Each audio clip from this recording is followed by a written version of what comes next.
လူတစ်ယောက်ကကြက်ဥတစ်လုံးကိုတေးသေးချာချာအပေါက်ဖောက်လိုက်ပြီးအခွန်ကိုညင်ညင်တသားခွာထုတ်လိုက်ပါတယ်ပြီးတော့ညက်လေးတစ်ခုသုံးပြီးကြက်ဥအနှစ်ကိုဖယ်ထုတ်လိုက်တဲ့အထဲကိုစာရွက်တစ်ရွက်ထဲအပေါက်ကိုကော်နဲ့ပြန်ပိတ်ပြီးကြက်ဥရဲ့မူလအယောင်တိုင်းဆေးပြန်တုပ်လိုက်ပါတယ်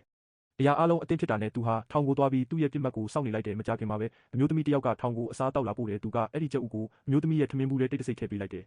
ထမင်းဘူးကထောင်အဆောင်တွေကနေတဆင့်ထောင်ထဲကိုအမြန်ဆုံးရောက်သွားပါတယ်ဒါပေမဲ့အမျိုးသမီးရဲ့ခင်မွန်းအကျဉ်းသားကထမင်းဘူးကိုဖွင့်လိုက်ပြီးကြက်ဥကိုမြင်လိုက်ရတာနဲ့ဒေါသထွက်သွားတယ်ဘာလို့လဲဆိုတော့သူကကြက်ဥနဲ့ဓမတ်တဲလို့ပါသူကကြက်ဥကိုလွှင့်ပစ်တော့မလို့လုံနေတော့မှပဲသူ့ရဲ့အခန်းဖော်ကတခုခုထူးဆန်းနေတာကိုသတိထားမိသွားတယ်ကြက်ဥကိုခွဲကြည့်လိုက်တော့အထဲမှာစာရွက်လေးကိုတွေ့လိုက်ရတယ်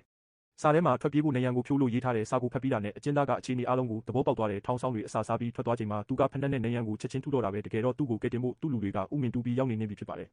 ဒီအချိန်မှာပဲကြက်ဥပုတ်ခိုင်းတဲ့လူကသူ့တာဝန်ကျရနေရာကိုပြန်ရောက်လာပြီးသူ့ရှိုတယောက်ကိုတေတံပေးမဲ့နေရာပြင်ဆင်နေတာကိုတွေးလိုက်ရတယ်သူကဒါဘသူအတွက်လဲလို့မေးလိုက်တယ်သူ့ရှိုတယောက်ကိုတေတံပေးမလို့အရာရှိကပြန်ဖြေတယ်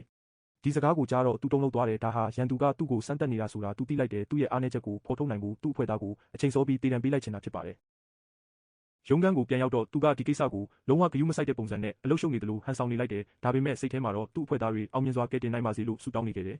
တစ်ချိန်တည်းမှာပဲဥမင်တွေကအဖွဲ့သားတွေကနှစ်ချက်သုံးပြီးသူတို့ရဲ့တီနေရာကိုအတိအကျသတ်မှတ်လိုက်ကနိုင်ရန်ကိုဖြိုဖို့ပြင်ဆင်လိုက်တဲ့အရာရှိကလည်းဟန်ဆောင်နေတဲ့လူရဲ့အခြေအနေကိုအထက်ခေါင်းဆောင်စီသတင်းပို့လိုက်တယ်။ခေါင်းဆောင်ကသူဘာမှလှုပ်ရှားမှုမပြတာကိုသိလိုက်ရတော့ဒီလူမှာသူ့အဖွဲ့သားကိုကယ်ဖို့တခြားနည်းလမ်းရှိရမယ်လို့တွက်ဆလိုက်တယ်။ဒါနဲ့ချက်ချင်းပဲသူ့ကိုအပြင်ကရုံးခန်းကိုခေါ်ထုတ်သွားပြီးသူ့ရှိမှလည်းအဲ့ဒီသူရှိုးကိုတေတံပေးဖို့အဆောင်တွေကိုအမိန့်ပေးလိုက်တယ်။ဒီအချိန်မှာတော့သူ့စိတ်ထဲမှာအယမ်းကိုထိတ်လန့်သွားတယ်သူ့အဖွဲ့သားတွေအောင်မြင်မြင်ကယ်နိုင်ပါမလားဆိုတာသူမသိချဘူး။ဒါပေမဲ့အခုလောလောဆယ်သူလုံနိုင်တာကတိတ်တိတ်နေဖို့ပဲရှိတယ်။ဒီအချိန်မှာပဲသူ့အဖွဲ့သားတွေကနိုင်ရန်မှာဖောက်ခွဲရေးပစ္စည်းတွေတက်ဆင်ပြီးသွားခဲ့ပါပြီ။ကျဲလောင်တဲ့ပောက်ကွဲတန်ကြီးနဲ့အတူနိုင်ရန်ကပွင့်ထွက်သွားတဲ့အဆောင်တွေရောက်လာတဲ့အခါမှာတော့အချိန်မမီတော့ပါဘူး။သူ့အဖွဲ့သားတွေရဲ့အကူအညီနဲ့အကျဉ်းသားကအောင်မြင်စွာလွတ်မြောက်သွားခဲ့ပြီးအဆောင်တွေလိုက်မလာနိုင်အောင်အပေါက်ဝမှာမိုင်းတွေတောင်ထောင်ထားခဲ့လိုက်တယ်။ဟန်ဆောင်နေတဲ့လူကဒီသတင်းကိုကြားရတဲ့အခါမှာပဲတပြင်းချနိုင်တော့တယ်။ဒါပေမဲ့သူတို့နိုင်ပြီလို့ထင်လိုက်တဲ့အခိုက်အတန့်မှာပဲအထက်ခေါင်းဆောင်ကကောက်ကျစ်တဲ့အပြုံးတစ်ခုကိုပြုံးလိုက်ပြီးသူတို့ရဲ့ထွက်ပြေးလမ်းကြောင်းကိုပိတ်ဆို့ဖို့လူတွေလွတ်ထားပြီးသားဖြစ်ကြောင်းရှင်းပြလိုက်တယ်။ဒီစကားကိုကြားလိုက်ရတော့သူလုံးဝမျောလင်းချက်မဲ့သွားတယ်။သူ့ရဲ့ပြီးပြည့်စုံတဲ့ထင်တဲ့အစီအစဉ်ကဒီလိုကြီးပေါက်ကြားနေလိမ့်မယ်လို့လုံးဝမထင်ထားခဲ့ဘူး။သူလည်းအဆုံးထိတိုက်ခိုက်ဖို့ပြင်ဆင်နေတဲ့အချိန်မှာပဲအပြင်ဘက်ကတနက်ပစ်ခတ်တံတွေကျဲလောင်စွာကြားလိုက်ရတယ်တကယ်တော့ဒါဟာသူ့ရဲ့စစ်ကူအဖွဲ့တွေရောက်လာတာပါ